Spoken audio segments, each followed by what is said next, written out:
Wife's real partner post BACKFIRES. Divorce PAPERS and HRDSTROID her. Hello everyone. Dear listeners, please share your thoughts in the comments section below. And don't forget to like, share, and subscribe. Now let's begin the video. Using a throwaway for obvious reasons with certain specifics modified to preserve anonymity. That photo hit me harder than a punch to the gut. No warning shot. Just a casual scroll on a quiet Saturday morning. I was still in my robe, watering the lawn like I had for the past 27 years every weekend. The sun was barely rising and the coffee machine hissed softly behind me. For a moment, everything felt normal, routine, safe. Then my phone buzzed. It was Alice. Well, not directly, but through a Facebook post. It was a photo. She was in Dallas at some sales conference, supposedly. In the picture, she was with her office's golden retriever of a guy, all teeth and no spine. He had one arm around her shoulder, the other holding 2 drinks. Her head was tilted toward him like they were posing for an engagement shot. Her hand rested on his chest and the caption read, "My real partner." The post had 2 hearts, 57 likes, 16 comments, all sickeningly sweet. I stared at it, feeling like I'd been punched. I read the caption a second time, then a third. I actually managed to laugh, a dry, breathless laugh that died in my throat halfway through, like my body knew better than to waste oxygen on this. I didn't call her. I didn't text. I didn't yell or cry. I just walked into the house, poured myself the rest of the coffee, and grabbed the beige folder I'd prepared 3 weeks ago, though not out of anticipation back then. No, I still had some dignity then.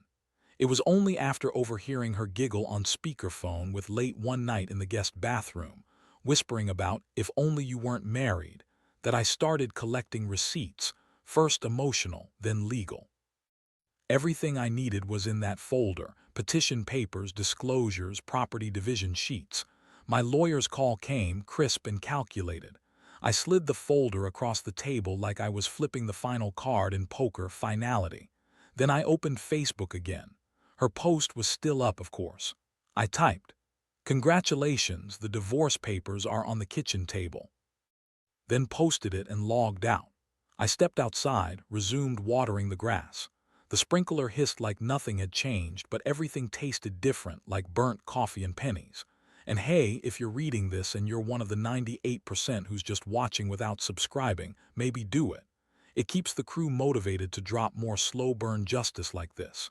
Back inside, I could hear Silence breathing, already starting to take hold.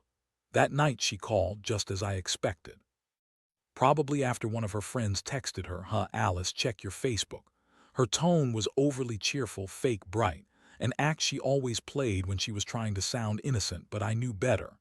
"Hey babe," she said, elongating the word like syrup. "I saw your little comment. You're not actually mad, right? It was just a joke. Everyone at the office does that, work husband, work wife, just for laughs." I let her dance her little jig, let her fill the awkward silence with nervous giggles and half-hearted justifications. It's incredible how much rope people give you when they don't realize they're hanging themselves. "Oh, she just took it the wrong way," she kept saying. "It's just, you know how he is, harmless, you're overreacting." Finally, I cut her off, 3 words, "Check the kitchen." Silence, 2 seconds, then laughter, horrified, thin, strained. "Oh my God," she gasped. "You're joking, right? You didn't actually." I didn't answer. She kept laughing, but it was hollow now, with a wavering edge. "You're such a dork sometimes," she said, trying to belittle it. "Seriously, this is overreacting. It's a stupid caption. I didn't mean anything by it." Just like she didn't mean to call at 11:37 p.m. on a Tuesday, whispering from the laundry room, pretending she was a teenager sneaking a call. "You look so good today in that gray shirt," she whispered. I remember blushing through that meeting, imagining what it would be like if we didn't have to sneak around. That night I called my lawyer. I told him to start moving, send emails, gather financial records, insurance info, whatever it took. He told me, start gathering quietly. When it hits, move fast. Don't engage. It was clear she thought it was a bluff. She always assumed my silence meant surrender. But I knew better. When some people prepare in silence, by the time they strike, it's already over. I ended the call with, "Take care, Alice." Click. I pictured her sitting at the kitchen table, blinking at the beige folder with the legal seal.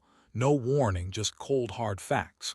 Monday, 9:14 a.m., I was logged into my burner, the one I used for Amazon returns and deals when we still shared passwords. I double-checked the screenshot I'd taken, then attached it to an email. Alice was draped over in that ridiculous "My Real Partner" caption, shining like a neon confession. I added a subject line, "Inappropriate conduct, your decision," and attached the metadata showing it was posted during the Dallas conference. I kept the message brief. "Not sure what your internal policies are, but this photo appears to be taken during company time at a sponsored event and involves an employee in a supervisory role making public romantic claims about a subordinate. I'll leave the interpretation to you." No signature, just the silent command to act. I hit send, then closed my laptop, not with a grin but a calculated click, ready for the next move. I didn't expect a reply from HR. They take their time unless there's legal trouble. Alice had mentioned more than once that her company had zero tolerance for undisclosed office relationships, especially with who she trained last year and who got a promotion thanks to her.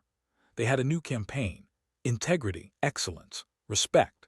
And she'd just flown home, doing the very thing that broke their rules in the most brazen way, publicly declaring her real partner her boss, no less. She didn't even realize what she was handing HR. I went outside again, trimming the hedges. The birds chirped like nothing had changed. The neighbor waved. It was a normal morning, but deep down I felt that quiet bureaucratic rumble, the kind you only notice when you're the one who pulled the pin. By noon, her Facebook post was gone. I got a text from Dawn. "Bro, HR just opened a case." Boom. That night I sat at my desk with a legal pad, a glass of scotch, and the checklist I'd been building ever since the laundry room call. First, move my 401k. Had already set a trust for it, airtight, no claims, no loopholes. Second, change the beneficiary on my life insurance, now my sister. Practical, no nonsense, she'd sign and move on. Third, split up our joint bank accounts, the passwords, the institutions, different zip codes. I left just enough in the account to cover utilities and her favorite Hulu show, so she'd wonder why she couldn't log in anymore. Fourth, credits cards, 2 were solely in my name with her as an authorized user. She'd try to buy drinks at the airport bar on her flight and get a decline. Meanwhile, she sent a snap. "Can we talk?" I stared at it, then muted the thread. She still thought it was fixable, that tears or a pleading tone would make me reconsider. That maybe we'd laugh it off, cry a little, then hug like it was some sitcom. But this wasn't a sitcom, it was chess. She said pawn, I'd already moved the queen.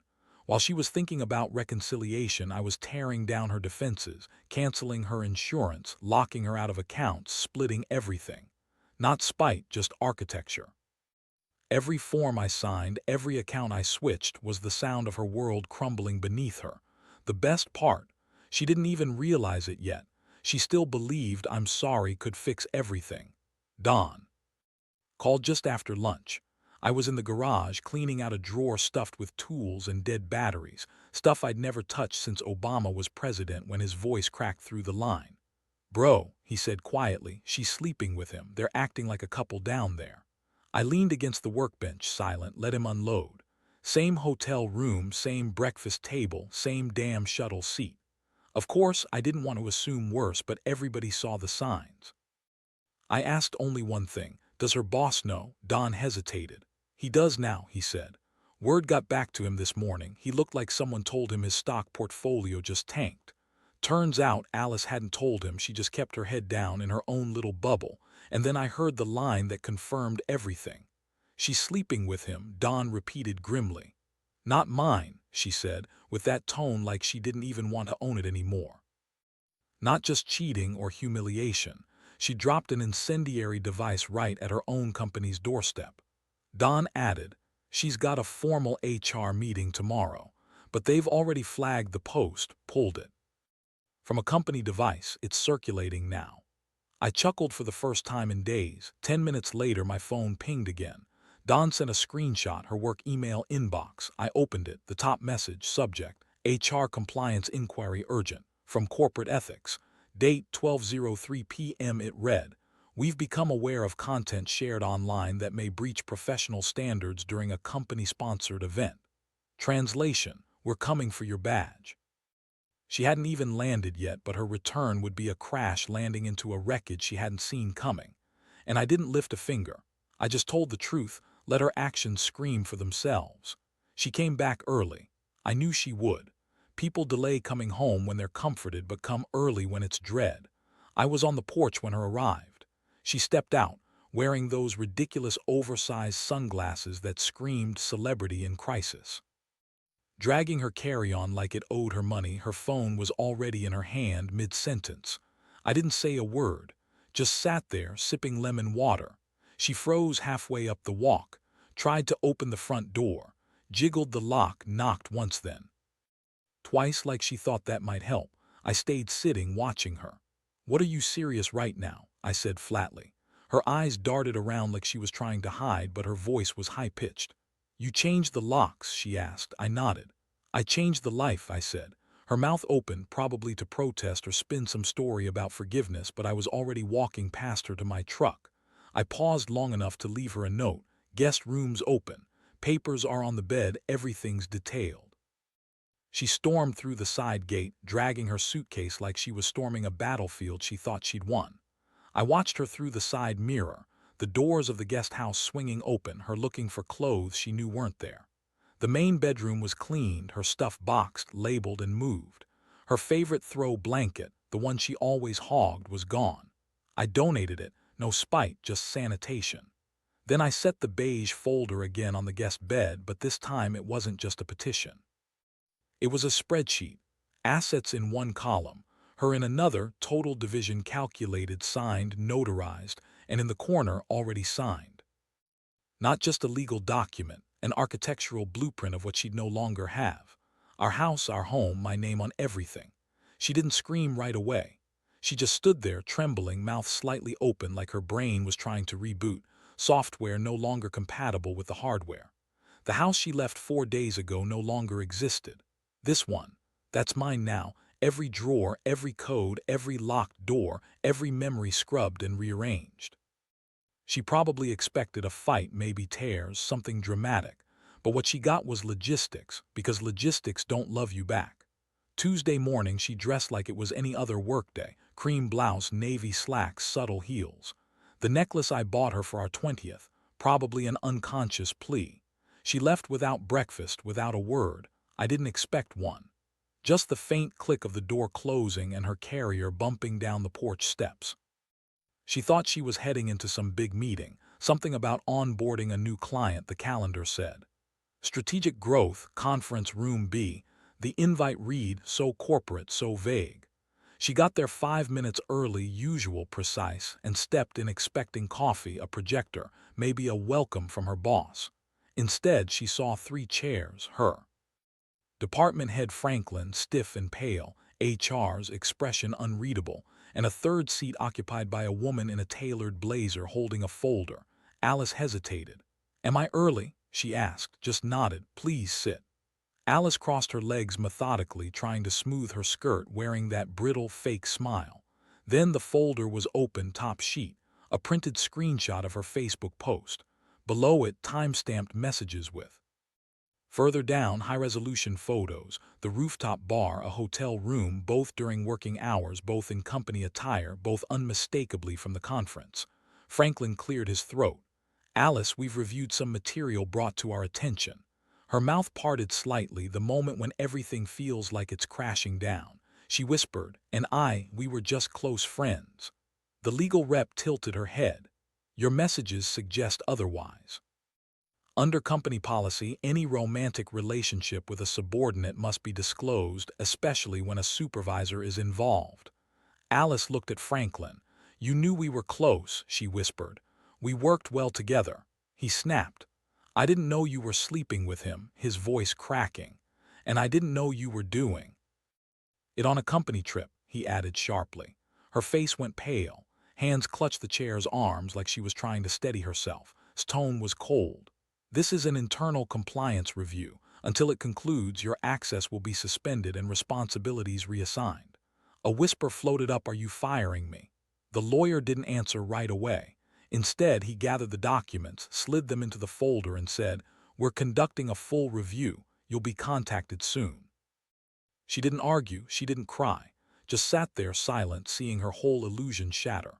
By noon, her name vanished from the company directory. Dawn messaged me again. Her work email is disabled. Laptop access revoked. Badge deactivated. Once HR got involved, they moved fast. Alice had spent years climbing that ladder, polishing her reputation to a gleam. One caption, one drunken night, one bad night with a subordinate, and everything collapsed. She didn't drive home. She fled straight to her car, didn't say goodbye, didn't look back at the reception desk that once seemed her throne. No one moved when she left, just watched her go, the tires crunching gravel, the slam of the door, and then silence. Inside, I stayed in the den, flipping through a gardening catalog, pretending she wasn't there. But I heard her, all right, calling out from the hallway. "Really, you're just going to ruin my career like that?" I kept flipping, ignoring her. She stormed in, eyes wild. "I had one mistake, one stupid thing, and you go nuclear," she yelled. "You think this is fair? You think you're so smart?" I just opened the pre-recorded message I made earlier, short and cold. "Please direct all communication through counsel. I won't respond personally. Further contact will be documented." Her jaw dropped. I thought she'd laugh again, but her face crumpled. She tried again, voice rising, fists clenched. "This is it. You're just going to ice me out of my own life." Silence still. She stood there, trembling, realizing the room wasn't hers anymore. "You think you're so clever," she hissed. "Well, congratulations, you win." She muttered as she passed me, noticing a white envelope addressed to her from HR marked confidential. She didn't open it. She didn't need to. Everything was slipping away, the job, the control, the life. No supervisor, no assistant, no husband, just silence, the slow sinking feel of consequences settling in. The house, the life she'd built, was no longer hers. The courtroom was stark, too cold, too bright, deadly quiet. Alice sat across from me at the polished oak table, shoulders tight, lips flat. Her lawyer, young, overconfident, flipped through a binder like he was searching for something that wasn't there. I had my folders, my calm, my documentation. The judge entered, looked at the stack, and raised an eyebrow. Timeline of marital breaches and asset contributions, had named it. Alice's lawyer started his opening remarks, charming as a man about to walk into a buzzsaw. The judge asked, "Is this divorce primarily due to her conduct?" Alice's lawyer hesitated. "We'd argue emotional factors," he began. The judge turned to, "Sworn statements from HR, please." Slid over the evidence, termination letter citing ethics violations, her sleeping with during a company-sponsored event. Alice didn't flinch. She was past denial now.